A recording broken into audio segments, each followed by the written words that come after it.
So ayan mga kachidax, ito yung mga kung tawagin dito ay mga pinasirsir na palay.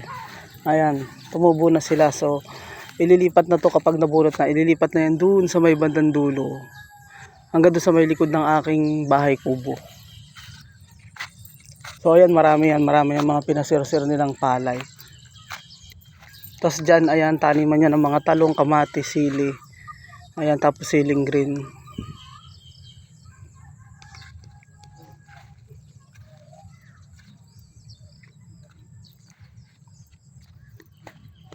Madali lang magbunot nito. Bunot-bunot lang, tapos itatali mo. 5 piso isang kumpol niya. Kaya kapag masipag ka, makakarami ka dito. So ayan, ito inararo kasi tataniman din to ng gulay.